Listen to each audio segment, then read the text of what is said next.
Chapter 20 Copyright. Copyright, noun, the exclusive legal right of the author of a work to publish the work or allow someone else to publish it.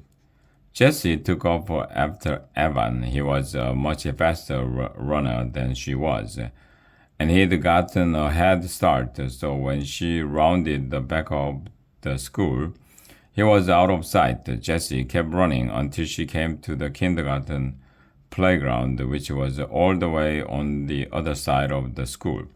The big kids weren't allowed on the kindergarten playground, but Jessie spotted Evan tucked into a corner of a wall, protected from the wind and out of sight of anyone in the school. He was reading one of her newspapers with the grocery bag full of papers at his feet. Jessie marched up to him and said, "Give me back my newspapers." "You're not handing these out," he said. "Yes, I am." "No, you're not." "You're not the boss of me, Evan Tresky." Jessie reached for the bag, but Evan grabbed it and pivoted, just like he did on the basketball court, and avoided her attack. "Yeah, but I'm bigger and taller and older. So too bad for you." Jessie lunged at her brother. "They're mine, and I want them back." Evan stiff-armed her and held the bag and the paper higher so that she couldn't get it. "Quit it," he said. "Let me read." Suddenly, Jessie realized that Evan was her first reader. She stopped grabbing for the papers and instead watched him.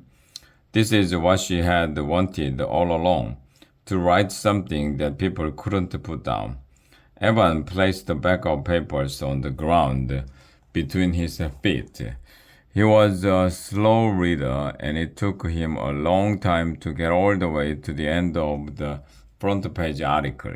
Jessie watched as he flipped the paper over to the back page and read the answer to the mystery of the candy hearts.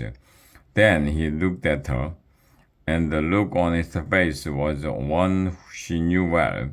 He was about to explain something to her. "Look, Jess," he said, "I should be really mad at you, and I am. But I know you just don't get this. Here's the thing.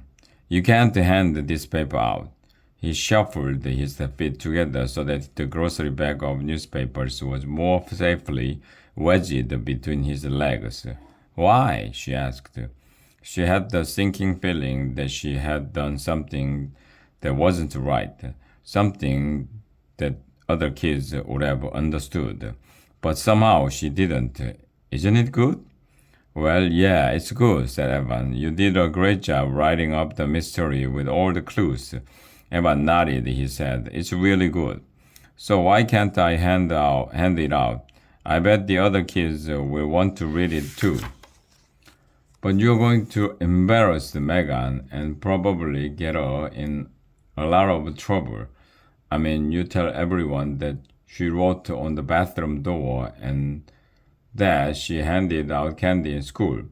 She will get sent to the principal for sure and maybe even suspended." "Well, she would have thought about that before she did those things," said Jessie. Jessie believed in following rules. Then again, here she was on the kindergarten playground, and she'd been planning to hand out her newspapers before Mrs. Overton had a chance to look at them, which was not breaking a rule, really, but she knew she wasn't supposed to do it. Jessie looked around quickly to see whether anyone had noticed that she was on the playground, or whether Mrs. Overton was hunting for her. "But do you really want to be the one who gets Megan in trouble? I mean, come on, it's Megan. She's the nicest person in the whole fourth grade." It was true. Megan was already doing nice things for older people. She never excluded anyone or teased. She was the best friend Jessie had ever had besides Evan. And Jess, in the survey result, you list the names. You write in all the names of the kids that other kids have crushed on. But I don't tell who has a crush on who. I don't even know. The surveys were all anonymous. Yeah, but think how a kid might feel whose name isn't listed even once. Pretty lousy. Why? Asked Jessie. She really didn't get it. Why would anyone care if someone had a crush on them? It didn't make any sense to her. Then she thought about the missing survey and the name listed at the bottom of it. Hers. She didn't know how she felt about that. But it was definitely a strange feeling. And Jess. Now Evan's voice did get angry, the same tone as when she'd gone into his room without his permission. What about my poem, huh? Where did you even get that? Jessie's voice came out very small, from the trash. You took something out of my trash can? Jessie could hear the heat in Evan's voice. She didn't want him to be angry. She had wanted to make him happy and proud. It looked like a turtle, she said, and then I opened it up. She shook her head in confusion. I thought you'd be happy to have your poem published. You should be proud that you write such good poetry. Mom said the poem you write for Grandma is one of the best poems she's ever read. But it's private, Jess, said Evan. Don't you get it? I don't want anyone knowing that I write poetry. It's embarrassing. Jessie didn't get it. Why would you want to hide a talent? Why wouldn't you want everyone to know how great you are? Jessie always wanted people to notice when she was the best. And besides, said Evan, it's mine. Get it? And if I never want to show that poem to a single person my whole life, then that's what I will do. There was something Jessie couldn't understand. You weren't allowed to print something if the author didn't want you to. It was called copyright, and it was the law. So what about, Jessie pointed to the bag at Evan's feet. He stared back at her. Can I hand out just a few? Jessie's voice crumpled. Over my dead body, said Evan. Jessie felt like the whole world was collapsing around her. The trees, the school building, the swing set, even Evan, shrinking and disappearing so that she was standing in emptiness.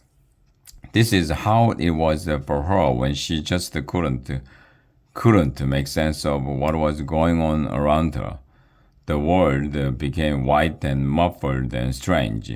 That's when she liked to climb into her own bed and read one of her familiar books, where the story always turned out exactly the same way, so that Jessie knew what was coming next. She looked at the paper in Evan's hands, her beautiful paper. Everyone would want to read it, but she would have to kill it. You do it, she said. I can't. Evan put a hand on her shoulder. Come on, he said. We'll do it together.